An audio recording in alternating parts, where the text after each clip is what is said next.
I've just been thinking about you, Kathy Kelly, and the work that you've done for decades, and in these times, it's changed a lot in how we operate in the world. And I was just pondering. I mean, I have a lot of my role models or mentors or people I look up to happen to be females in the world today, and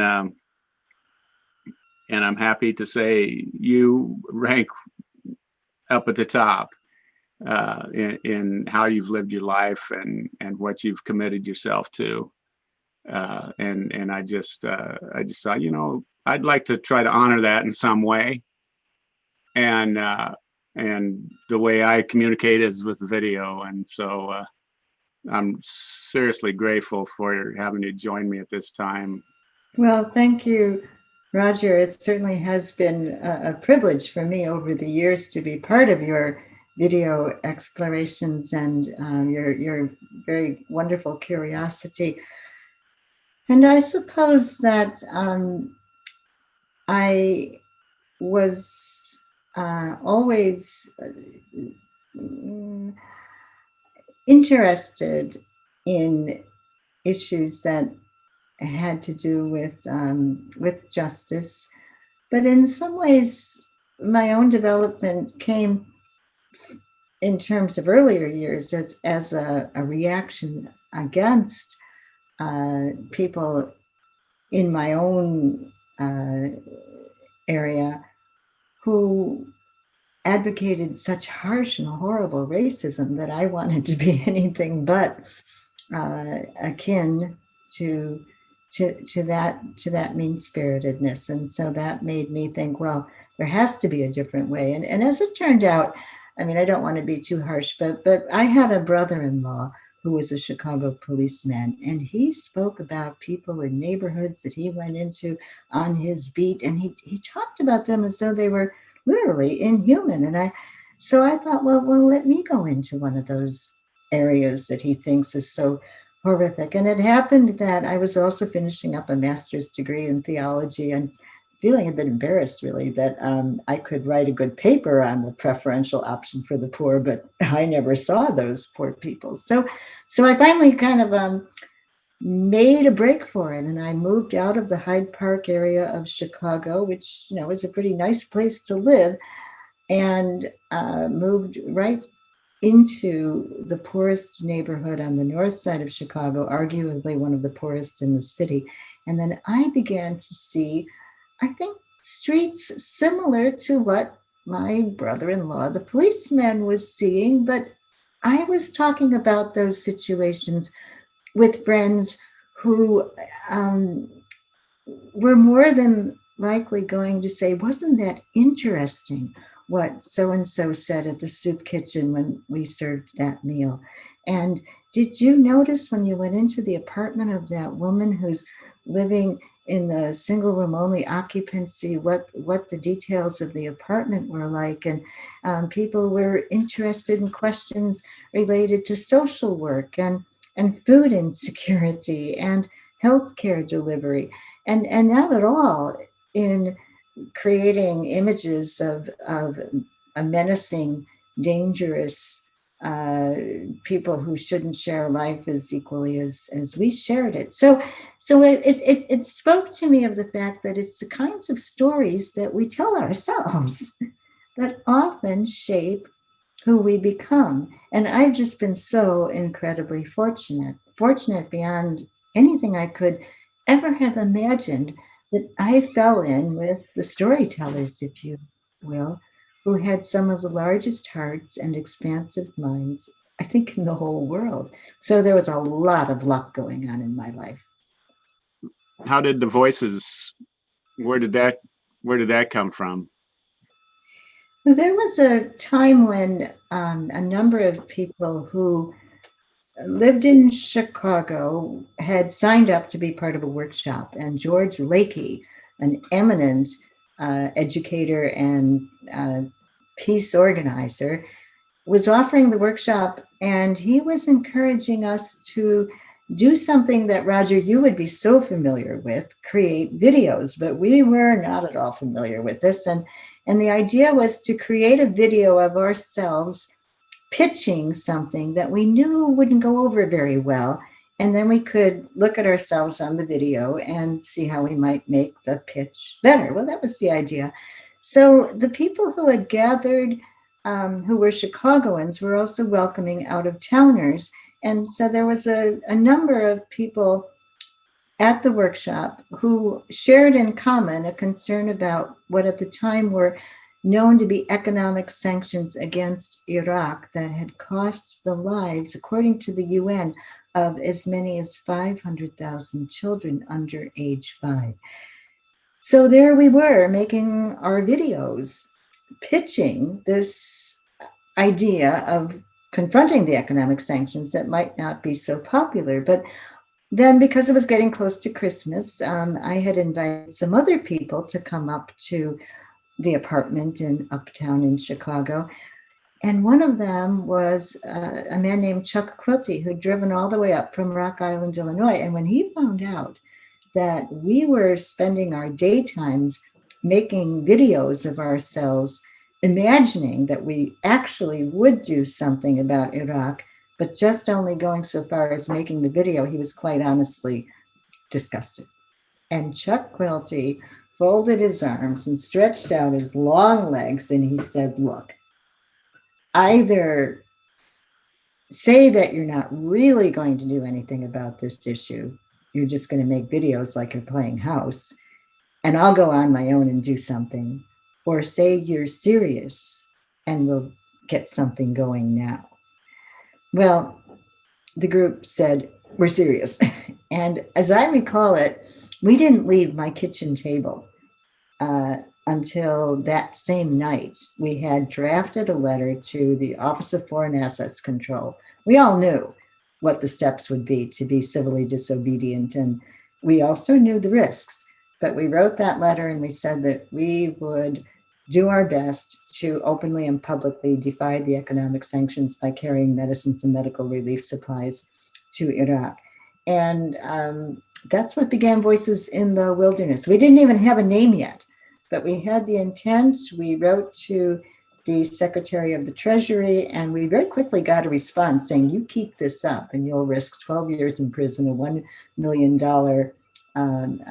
fine, and a $250,000 administrative penalty." And then a group of the signers of that first letter wrote back and said, "Thank you for the clarity of your warning.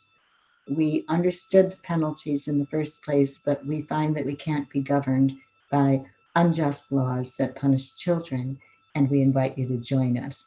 So that's how we started.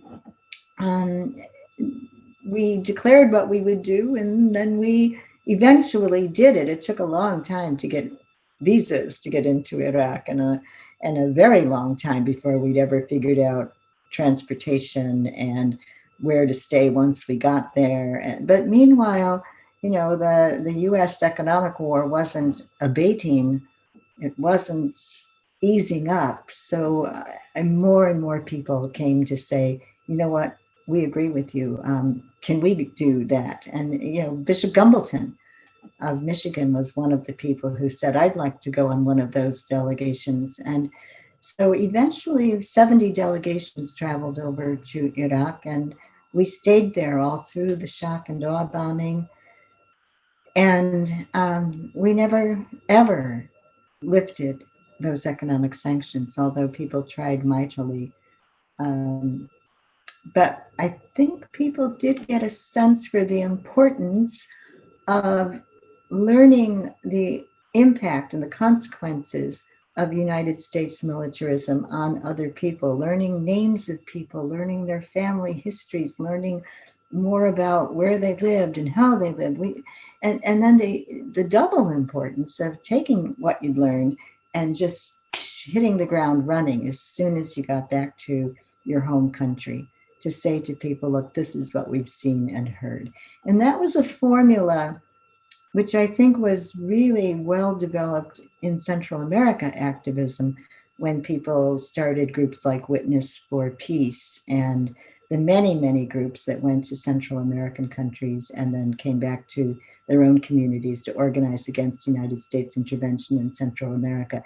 And quite honestly, Roger, I was sure that this kind of organizing would be joined by such a fervent gathering of people who already believed, you don't intervene in Central America, that, we wouldn't intervene in the Middle East.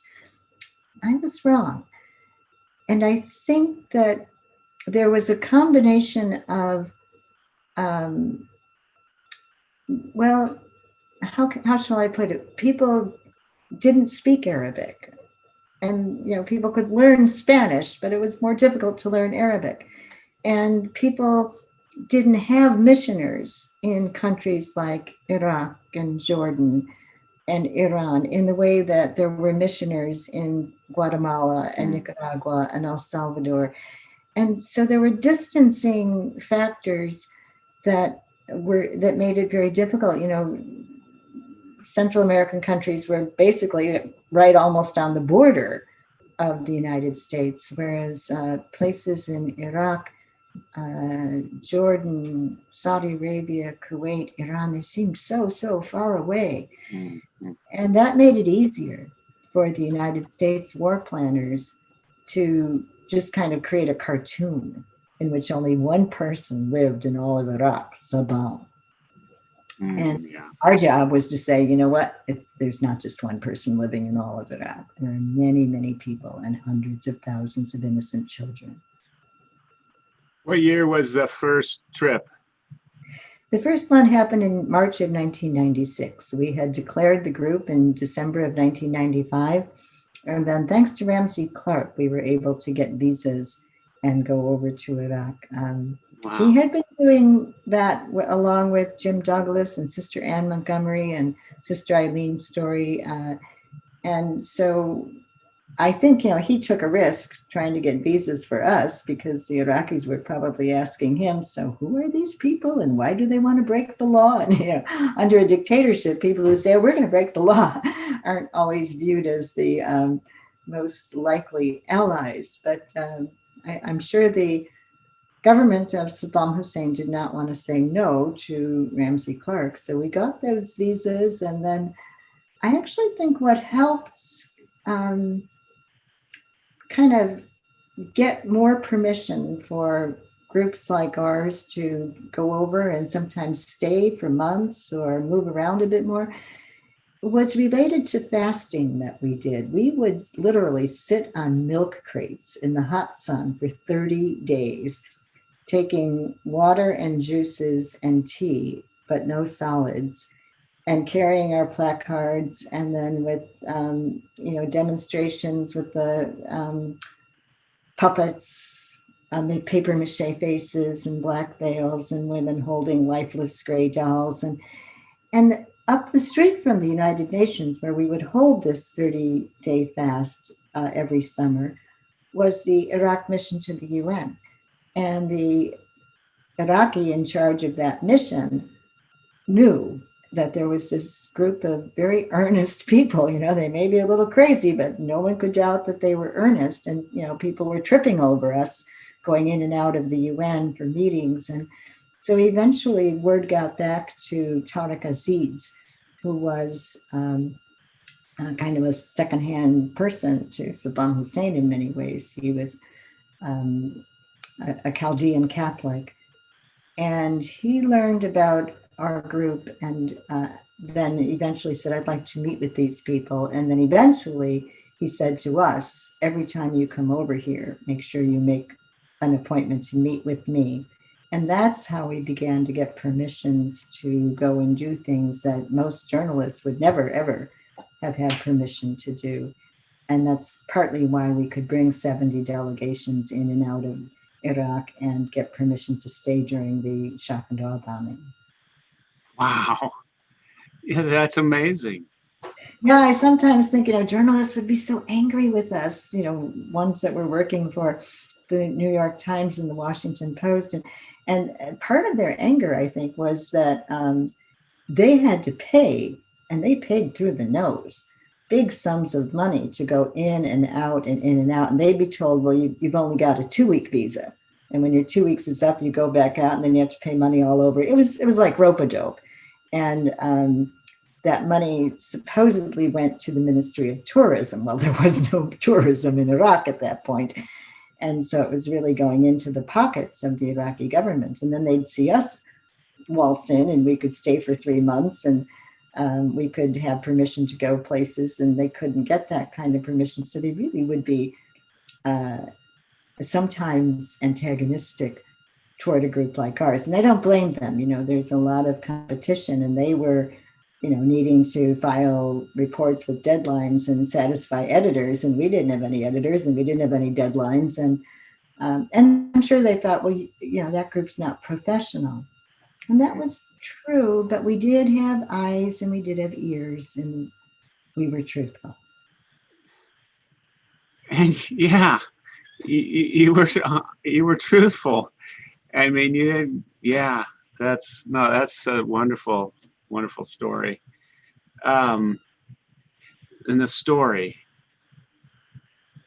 you have such a gift at at uh, at telling the story of your experience and really opening up the lives of people and bringing them to life, um, for other people. I mean, for me, that's what you did, and is you you built relationships with people under the bombs and told their story in such a way that it would open hearts.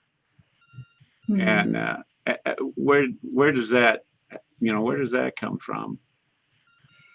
You know, I think many times I would return from a war zone, whether it was Gaza or Lebanon or Iraq, and not really know what the story was myself.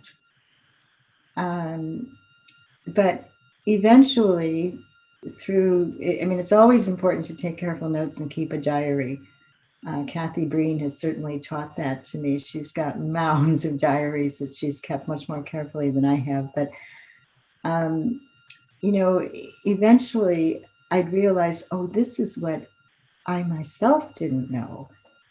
And then when I could sort of start to better understand the picture, it was easier to see how others, looking through that same window that I'm kind of peering through, might better understand something. So, for instance, I think a lot about drone warfare these days.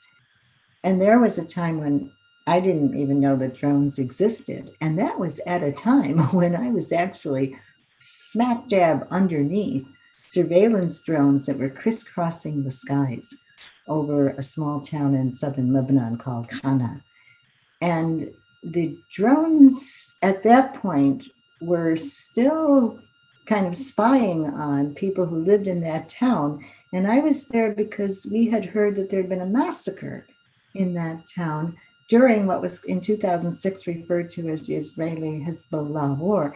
And the accusation that came from Dr. Norman Finkelstein in the United States was that the Israelis had committed a war crime because they had used United States bunker busters to collapse household structures that killed dozens of people. And so part of the story that we then learned was that the the mother of one of those children, there was a family called the Shahub family, and they had sent their children to stay overnight in this structure that they believed would be sort of bomb proof because they didn't know about the bunker busters.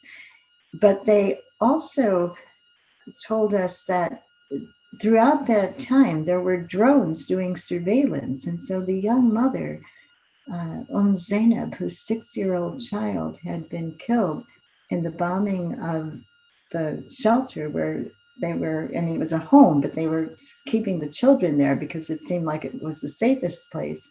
That mother was looking upward and wincing because she wore a medical hood and a neck brace and it hurt her.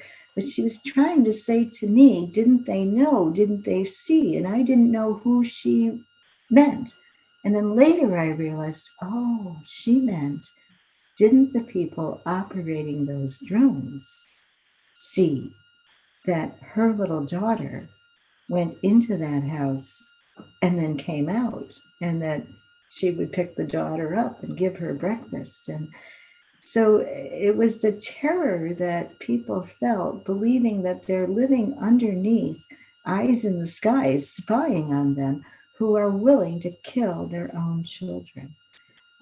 That was something I didn't really realize at first, but once I began to realize it, it seemed like others should realize it as well, particularly those of us who are paying for the sale and the development of these kinds of weapons. Now, in this case, it was Israel attacking Hezbollah in Lebanon, but the shared technology and the proliferation is such that really you can't say, well, this was a crime committed by this country or that country. Everybody's in on the toxic stew of developing these new kinds of weapons. And these days it's not just nation states. It's so predictable that the proliferation of this sort of weaponry will now include groups like the Houthi, who say, how are we supposed to fight against Saudi Arabia equipped by the United States? Well, here's what we'll do: we'll get hobby kits for drones and outfit them with bombs. And then it drives the spiral of war higher and higher and higher. With the current times being as they are, with the pandemic worldwide and everything, it's altered the trajectory of all kinds of groups and organizations, and so it's affected you, voices as well. What can you say about where we might be going, or is there Mm. anything you want to say about that? Well, Voices had a sort of a mantra, a belief that where you stand determines what you see. And we believed it would be important, very important for us to stand right next to, right with people who couldn't escape from the United States wars. But with the pandemic, it's very difficult to say that because, uh, we ourselves could bring a risk to people uh, coming into their country. And, it just hasn't been possible to even do the kind of travel within the United States that would be required to be itinerant educators, through, traveling by public transportation of some sort. But then there is this reality that through Zoom, you actually do have access to communities both far away and nearer to home. Now, I'm a bit shy, to be honest, about using the Zoom technology to be in touch with my young friends in Afghanistan. I just, it's just, as shy as I might feel about practicing my ability to speak in their language, which is minimal, I feel equally shy about using this technology, which is like a new language for me. But for the young people, it's not new. They quickly adapt to WhatsApp and, um, sorry, I don't even know the names of these other technologies, Instagram, but I think that there is much more access. Although it's hard not to be able to feel the warmth of an embrace, not to walk with someone, along a sidewalk and sense that you really are walking through their homes. It's very distancing, but I think the access is there in some ways. So what do we do with that? I think in a sense it's maybe most important to keep the eyes on the prize. um, the Reverend Dr. Martin Luther King spoke about uh, the World House. he wanted us to think about a situation wherein impoverished people would, in a sense, be lifted up as the number one concern. So if that's what we want to aim toward, um, I don't. We know there's no possibility that we can look after the needs of impoverished people or the needs of a ravaged planet and keep looking after the needs of the Pentagon. It's just not possible. We have to figure out ways to say to the militarists, your day in the sun is over. We've got to dismantle you in order to equip ourselves to cope with the very real terrors we actually face, the terrors of what we've done to our environment, the terrors of pandemic, the terrors of all the smaller wars that are spawned by our big Cold Wars. So how do we do that? I think we have to have that vision um, that encompasses the audacious idea of ending all wars, to end all wars. And of course, Woodrow Wilson had talked about the war to end all wars, and that was an obscenity, really. But I think, minus the war, if that's not in our toolkit, if there is no weaponry in our toolkit, then how do we make peace without weapons? How do we intend to end all wars? That seems to be a direction I think we need to lean into. Yes, very, very wise. Well, is there anything that you can think of that you'd like to say here in summation or wrapping it up here, Kathy? I don't want to keep you. Oh, well, just to say that I still believe nonviolence can change the world, um, and that it's probably a good idea not to let inconveniences get in the way of acting in alignment with our deepest beliefs. And I think about some of my friends with the Kings Bay Plowshares 7 who are heading off to prison in the next days. And in some ways, I know that they'll see their prison sentences as an inconvenience in a way. And they weren't willing to allow that inconvenience to get in the way of their acting in alignment with their very strong belief that nuclear weapons have got to be ended. And I think about Steve Kelly, who's in the Glynn County Jail as I speak. Um, and he's probably on his 36th month of imprisonment.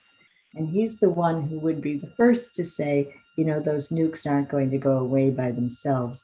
So as we celebrate on January 22nd, the ratification of the treaty to prohibit nuclear weapons, I think we can also, in a sense, celebrate what groups like the Kings Bay Plowshares 7 have done, trying to align themselves with a very clear vision from the book of Isaiah, beat your swords into plowshares. So how beautiful on the mountaintops are the feet of those who bring good news, and beating swords into plowshares is good news. Perfect.